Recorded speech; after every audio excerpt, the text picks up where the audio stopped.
തെരഞ്ഞെടുപ്പ് അടുത്തിരിക്കെ കേന്ദ്രത്തിന്റെ സാമ്പത്തിക നയങ്ങൾക്കെതിരെ പോർമുഖം തുറക്കാൻ സംസ്ഥാന സർക്കാർ മുഖ്യമന്ത്രിയുടെ നേതൃത്വത്തിൽ തിരുവനന്തപുരത്ത് ഇന്ന് സത്യാഗ്രഹം നടത്തും. രക്തസാക്ഷി മണ്ഡപത്തിൽ രാവിലെ 10 മുതൽ വൈകിട്ട് 5 വരെയാണ് സമരപരിപാടി. മന്ത്രിമാരും ജനപ്രതിനിധികളും ഇടതുമുന്നണി പ്രതിനിധികളും പങ്കെടുക്കും. റോഷിപാലുണ്ട്. Roshipal, good morning once again. ഡൽഹിയിൽ പോയി നമ്മൾ സമരം ചെയ്തു, കാര്യമായിട്ടൊരു പ്രയോജനം ഉണ്ടായില്ല, കുറച്ചുകൂടി അവർ വെട്ടിക്കുറച്ചു. ഇപ്പോൾ സത്യാഗ്രഹ സമരം ഇരിക്കേണ്ടി വരുന്നൊരു സാഹചര്യം ഉണ്ടാവുന്നു. ധനമന്ത്രി KN ബാലഗോപാൽ നമ്മുടെ ധനമന്ത്രി നിർമ്മലാ സീതാരാമനുമായിട്ട് കൂടിക്കാഴ്ചയൊക്കെ നടത്തി കേരളത്തിന്റെ ആവശ്യവും പരാതിയൊക്കെ മുന്നിൽ വെച്ചിട്ടുണ്ട്. പരിഗണിക്കുന്ന മട്ടില്ല. കേന്ദ്ര ബഡ്ജറ്റ് വരാനിരിക്കെയാണ് ഈ പ്രതിഷേധം എന്നതും പ്രത്യേകതയുള്ളതാണ്. കേന്ദ്രത്തിനെതിരെ ശക്തമായ സമരപരിപാടികളിലേക്ക് കടങ്ങാൻ തന്നെയാണോ സർക്കാരിന്റെയും പാർട്ടിയുടെയും തീരുമാനം? റോഷിപാൽ. അരുൺകുമാർ, സംസ്ഥാനത്തെ കേന്ദ്ര സർക്കാർ സാമ്പത്തിക ഉപരോധത്തിലൂടെ ബുദ്ധിമുട്ടിക്കുകയാണെന്ന ആക്ഷേപം നേരത്തെ തന്നെ ഉയർത്തിയതാണ്. ഈ ഒരു സാഹചര്യത്തിലാണ് നേരത്തെ ഡൽഹിയിൽ നടത്തിയ സമരത്തിന്റെ തുടർച്ചയായി തിരുവനന്തപുരത്ത് രക്തസാക്ഷി മണ്ഡപത്തിൽ മുഖ്യമന്ത്രി പിണറായി വിജയന്റെ നേതൃത്വത്തിൽ മന്ത്രിമാരും ജനപ്രതിനിധികളും ഏകദിന ഉപവാസം നടത്തുന്നത്. കേന്ദ്രത്തിന്റെ ബജറ്റുണ്ട്, അതിൽ ഉൾപ്പെടെ ഏതെങ്കിലും തരത്തിൽ പരിഗണന ലഭിക്കുമെന്ന പ്രതീക്ഷയുണ്ട്. കേരളത്തിന് കൃത്യമായി ലഭിക്കേണ്ട ആനുകൂല്യങ്ങൾ അതൊന്നും ലഭിക്കുന്നില്ല. അർഹമായി ലഭിക്കേണ്ട സാമ്പത്തിക അത് സഹായം എന്ന് പറയാൻ കഴിയില്ല. ഓരോ സംസ്ഥാനങ്ങൾക്കും നൽകേണ്ട തുകയുണ്ട്, ആ തുക പോലും കൃത്യമായി നൽകുന്നില്ല എന്ന പരാതിയാണ് പലപ്പോഴായി ധനമന്ത്രി KN ബാലഗോപാൽ ഉയർത്തിയത്. കേന്ദ്ര ധനകാര്യമന്ത്രിയെ നേരിട്ട് കണ്ട പലപ്പോഴും ഈ ആവശ്യങ്ങൾ ഉയർത്തിയതാണ്. നിർമ്മല സീതാരാമനുമായി ഏറ്റവും ഒടുവിലടക്കം കൂടിക്കാഴ്ച നടത്തി.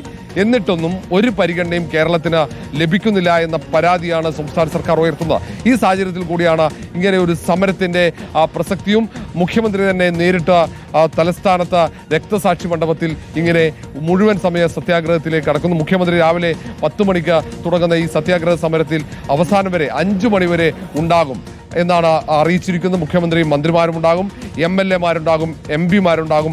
അതിനൊപ്പം തിരുവനന്തപുരം ജില്ലയിലെ ജനപ്രതിനിധികൾ, LDF-ന്റെ നേതാക്കൾ, LDF-ന്റെ ഓരോ സംഘടനകളും ഈ ഇടത്തേക്ക്, ഈ രക്തസാക്ഷി മണ്ഡപത്തിലേക്ക് ഈ സമരത്തിന് അഭിവാദ്യം അർപ്പിച്ച് അവർ ഇങ്ങോട്ടേക്ക് എത്തും.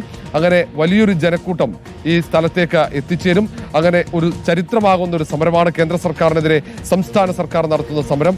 കാരണം പലതരത്തിൽ അത് നേരത്തെ തന്നെ GST-യുമായി ബന്ധപ്പെട്ട പലതരത്തിൽ പരാതി ഉയർത്തിയതാണ്. ഓരോ വിഹിതവും സർക്കാരിന് സംസ്ഥാനത്തിൽ ലഭിക്കേണ്ട വിഹിതം ഓരോ നിസാര കാരണങ്ങൾ ചൂണ്ടിക്കാണിച്ച് അത് തടയുന്ന ഒരു സാഹചര്യം, ഇങ്ങനെ ഒരു സാഹചര്യം അത് ആവർത്തിക്കുന്നു എന്നാണ് ധനമന്ത്രി KN ബാലഗോപാൽ പറയുന്നത്. ഇപ്പോൾ ബജറ്റ് വരികയാണ്, കേന്ദ്ര ബജറ്റ്.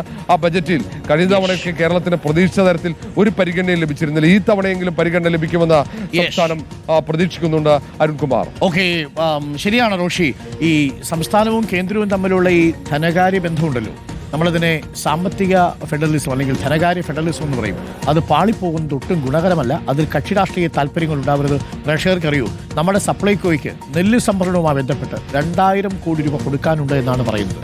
കടമെടുപ്പിന്റെ പരിധി വെട്ടിക്കുറച്ചതുകൊണ്ട് 21,000 കോടി രൂപയാണ് സംസ്ഥാനത്തിന് കേന്ദ്ര സർക്കാർ കൊടുക്കാനുള്ളത്. നഷ്ടം സംഭവിച്ചിരിക്കുന്നത്.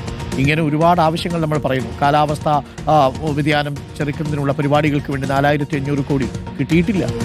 നമ്മുടെ പുനരധിവാസത്തിന് വേണ്ടിയിട്ടുള്ള കോടിക്കണക്കിന് രൂപ, വിഴിഞ്ഞം പദ്ധതിയുടെ 5,000 കോടി കിട്ടിയിട്ടില്ല. പകരം അത് വയബിലിറ്റി ഗ്യാപ്പ് ഫണ്ടായിട്ട് തിരിച്ചടയ്ക്കാനുള്ള ലോണായിട്ട് തന്നു. സഹായം ചോദിക്കും, വായ്പയായിട്ട് എടുത്തോളാൻ പറയും. ഇതാണ് അവസ്ഥ.